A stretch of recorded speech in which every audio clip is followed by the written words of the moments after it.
Greetings, my friends. Today I will tell you 3 stories about me. This one time I was in the kindergarten, and we were playing outside with all the kids and one teacher. Well, not really a teacher. It was more like a timeteller. It tells you what you are going to do now. Anyway, we were playing outside. There was a playground, and on this playground we had this thing looking like a rocket. Well, it was called a rocket. It was about 3 meters tall, and some guy who was not a kindergarten, he was a cool schoolboy who wanted to show off to the real kids, so he climbed that rocket and jumped off, and everyone like, Oh my god, what is that? not gonna lie, I thought that was cool, and my little brain wanted to be cool too. So we decided I will jump off that rocket. When I was looking at the ground, I had a second thought.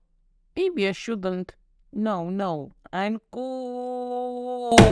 Luckily, I landed on my feet, and nothing happened, I thought. And the second I started walking, I felt the real pain. I started crying and sat on the veranda until it was time to leave. And the time teller came to me to tell me that it's time to go back. But I told her, my leg is really hurts. Oh, I'm sure it's nothing. And we got back to the main hall where everyone played. It's nap time. I heard, I'm sure everyone hated the nap time in the kindergarten. As I were going to sleep, I'm telling my mom that my leg is in very pain. My mom used to work in the kindergarten, the same group as me. And she tells me, when you wake up, you feel great. And guess what? I didn't. It's a lie. I thought. I'm telling my mom. What the fuck, I'm in pain! She called my dad and he picked me up, literally. We sat in the bus to the hospital. Luckily it's free in Russia. And I remember the bus was full of people. Anyway, we came to the doc and he made a quick x-ray and found out that I broke my bone in the leg on that stupid rocket. He tied it with gypsum so I couldn't move my leg. And then I didn't move for a month. The end of the story. It was just a normal day of school. It was 5th grade, I believe.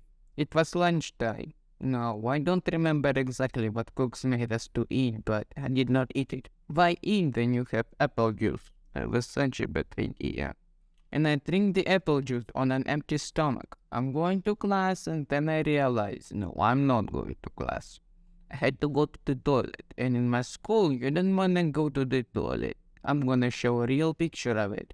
So I'm calling my mom while my stomach is screaming. She told me to go home. I'm going for my jacket. Now, it seems like a good story without a bad ending, ain't it? But that smart-ass janitor did not want to give me my jacket back without my classroom teacher. But the thing is that my classroom teacher was not even in the school. I was left with no choice but to go to the school toilet.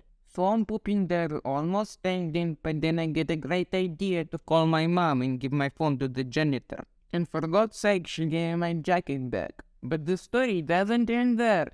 I'm outside, realizing that I'm not going to make it. So I'm looking for the place to poop, but it was too late. I'm in the middle of the street, my pants all shitted, and I had to take the bus home. I'm standing there, all pooped, and a nice lady tells me, "Shit here, boy." Oh no, I'm fine. Thankfully, my trip home was fine, and how I cleaned myself after that, that's another story. It would be over if that didn't happen the second time. I pooped myself twice. I'm sorry, I just couldn't hold it. Anyway, that one time I had to take some blood tests. And I'm sitting there, waiting for the doctor to call me. Next to me was the father of some kid, and he's telling him, "Hey, look at that boy, he's not afraid." And he was talking about me. And I actually was shitting myself. Again. But this time I did not poop myself. There was a toilet at the hospital, and I actually was literally shitting myself. That's how afraid I was. I'm going to the toilet, but the catch is there was no toilet paper. But I realized it too late. I was already on the toilet pooping. I didn't wipe myself that day. End of the story. You better subscribe, or I'm gonna kill you. And I don't make threats. I make promises.